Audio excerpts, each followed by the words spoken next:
Daniel 9, a oração que completou a profecia. Bom, na semana passada a gente descobriu aquela equação gigante, né? 457 a.C., mais 2.300 anos, chegando direto em 1844.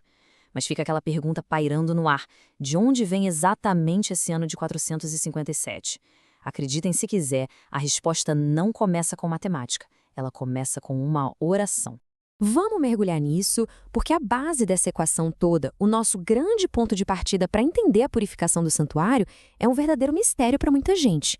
A gente bate o olho nesse número e já pensa num cálculo complexo de calendário, mas a verdadeira origem de toda essa contagem é alguém de joelhos buscando a Deus de todo o coração.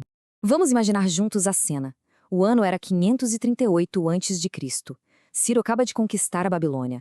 Daniel já está lá com seus 80 e poucos anos estudando os escritos do profeta Jeremias e, de repente, ele percebe uma coisa incrível. Os 70 anos de cativeiro estão no fim. E qual foi a reação dele? Será que ele cruzou os braços e ficou só especulando sobre as datas? De jeito nenhum. Entender que a profecia estava se cumprindo gerou nele uma urgência, uma necessidade enorme de orar. É aquele princípio básico. A profecia tem que mover a gente para a oração e não para uma passividade confortável. E que oração impressionante, viu?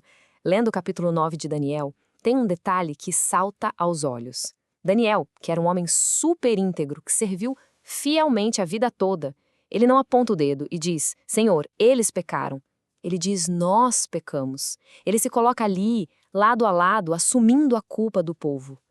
Isso sim é intercessão de verdade, uma empatia espiritual profunda, onde ele veste literalmente a camisa do fracasso da nação. E se a gente analisar a estrutura dessa oração, é de uma elegância tremenda, é como se fosse uma obra de arte. Ele não chega já fazendo uma lista de pedidos. Primeiro, tem uma confissão super honesta. Segundo, ele reconhece que Deus foi totalmente justo em disciplinar a nação, para só então, no terceiro passo, fazer aquele apelo desesperado e maravilhoso à graça divina. E isso ilustra brilhantemente o coração de todo esse episódio. O versículo 18 diz assim: Não lançamos as nossas súplicas perante a tua face, fiados em nossas justiças, mas em tuas muitas misericórdias. Ou seja, todo o peso do argumento do profeta está firmado única e exclusivamente na misericórdia de Deus. Zero mérito humano, absolutamente zero. E aí acontece um negócio eletrizante. Antes mesmo do Daniel terminar de falar, o anjo Gabriel aparece ali, voando rapidamente. O céu literalmente não esperou ele dizer amém. A resposta veio durante a oração. A própria Bíblia diz que logo no princípio das súplicas já tinha saído a ordem. É a prova clara de que uma atitude de humildade genuína mobiliza o céu na mesma hora. Mas vejam bem, Gabriel não desceu só para dar um tapinha nas costas do Daniel e trazer um conforto emocional. Ele tinha uma missão teológica muito clara. Ele precisava explicar a visão e preencher as lacunas do capítulo 8. Sabem aquele quebra-cabeça dos 2.300 dias que estava faltando uma peça? Pois é, Gabriel veio entregar exatamente essa chave, o ponto de partida exato de toda a contagem profética. Agora, colocando o nosso chapéu de investigador, a precisão histórica aqui é fantástica. Nós tivemos 3 decretos persas sobre Jerusalém. O de Ciro, lá em 538 a.C., que liberou só a reconstrução do templo. O de Dário, em 520, que basicamente só confirmou o primeiro. E, finalmente, o decreto de Artaxerxes, no outono de 457 a.C. Esse sim, esse autorizou a restauração total, civil e religiosa.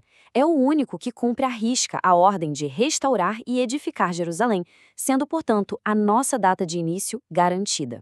Vamos seguir a linha do tempo para ver como tudo isso se encaixa perfeitamente. Partindo desse decreto em 457 a.C., a corrente é infalível. A gente avança 483 anos e cai certinho no ano 27 depois de Cristo, no momento exato do batismo de Jesus.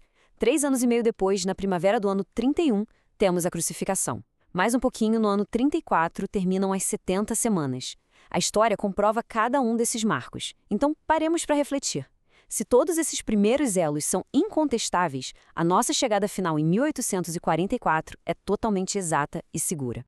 Mas para a gente absorver de verdade o peso dessa data final, precisamos voltar ao princípio de tudo. Toda essa nossa base matemática e profética maravilhosa sobre o juiz investigativo não nasceu da mente de um gênio humano. Ela brotou das lágrimas, da confissão sincera do Daniel e de uma total dependência da graça de Deus. O que deixa a gente com aquela pulga atrás da orelha.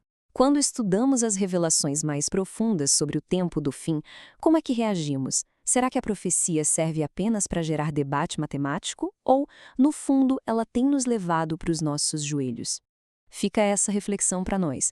Que tudo isso transforme para sempre a maneira como buscamos entender os mistérios do céu.